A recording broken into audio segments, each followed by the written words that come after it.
salaamaaleykum wa rahmatullahi wa barakaatuhu mbokk yi ñi ngi ànd ak kii di Hamid ak Serigne Seye ak Malick Bachir ak Bachir tey dañoo ñëwoon ci procès wala bokk pour soutenir suñu mbokk suñu imam muy imam Omar Sall bi nga xamante ni dafa nekk ci loxoy yoon ñu teg ko garde à vue tey nag ñu waroon koo déglu procureur waroon ko déglu ñu ñëwoon pour teewal ko léegi nag décision bi wàcc na léegi xam naa ñu bàyyi mbokk yi ñu wax ñu lan mooy décision wu justice bisimilah Serigne Seye.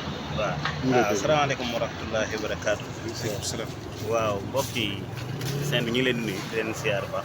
kon tey jii la altine le 20 novembre 2023. ñu nekkoon fii ci tribunal bi doon soutenir sunu mbokk. sunu sëriñ sunu xarit maam Omar Sall. yi nga xamante ni ay mbokk porte ay nit porte plainte ban yóbbuwoon ko ci yoon. tey jii nag ni ñu ko xamee lañ ko doon déglu. wala boog tey la doon ñetteel bi yoon.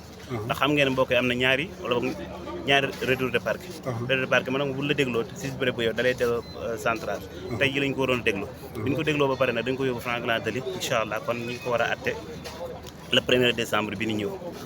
kon mën nañoo wax ne Oustaz Omar Sall audience boobu nag audience publique lay doon. kon ñu ñaan mbokk yi ndax gis na ne ñëwoon nañ waaye gis na ne mënoon nañoo gën a ñëw. kon daal ñuy wax ne incha allah le 1er décembre. Oustaz Omar Sall dañ ko atte fii ci tribunal bu Dakar. incha allah le 1er décembre ginnaaw bi ñu ko yóbbu Franklin Deli incha allah. asalaamaaleykum wa rahmatullahi wa barakatuh. waaleykum salaam wa rahmatullah. léegi Hamid yow naka nga gisee décision bi par rapport ak bu fekkoon ne dañ ko naroon a atte def ko instruction nga xamante dañ koy teg mandat dépôt ak bii ñu ko tànnal nii ñaar yooyu nga jàpp ne ban moo ci tane ci yow. alhamdulilah comme ni ñu ko xamee rek tey jii li ñu teg si ndodd Oustaz Omar Sall dañuy jàpp ni loolu moo gën si moom. c'est le 1er décembre tey su taxawee amaana borom bi mën na dogal ñu bàyyi ko moo gënoon ñu koy teg beneen wàll. comme dañuy lancer rek un appel solennel mbokk yëpp le 1er décembre ñu wàcc màpp ci fii nga xam ne Oustaz am na ay mbokk. Oustaz am na ñoo xamante ne ay mbooloo yoo xamante ne ni tey ginnaaw yàlla moo tax ñu gis sunna ñu ngi si ginnaawam. ñun ñëpp ñu def une force délégation ñu ñëw soutenir sunu Oustaz sunu imam jazakallahu xeer. alhamdulilah Cheikh bi bisimilah lan nga amoon pour wax ci mbir mi. li may wax de wax dëgg fa yàlla maanaam yu mel ni yàgg na ci daaw. ak gàllankoor yu mel ni yàgg na di dal ak jullit. te Yonent bi alayhi salaatu wa salaam nee na buñ demee ba jamono ñu yor sunna day mel ni xal bu ñu yor seen loxo.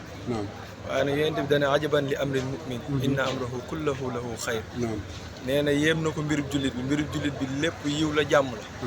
kon nag xam nañ ni liggéeyal Oustaz moom mën na dal ku ne. waaye nag dañ koy sante yàlla rek. ndax wa asaa an takrahu shay'an wa huwa khayrun lakum. wa asaa an tuhibbu shay'an wa huwa sharrun lakum wallaahu ya'lamu wa antum laa ta'lamuun. amaana li dal ci moom nii daa gën ci moom. ndax yàlla li gën ci jaam bi moom moo ko xam.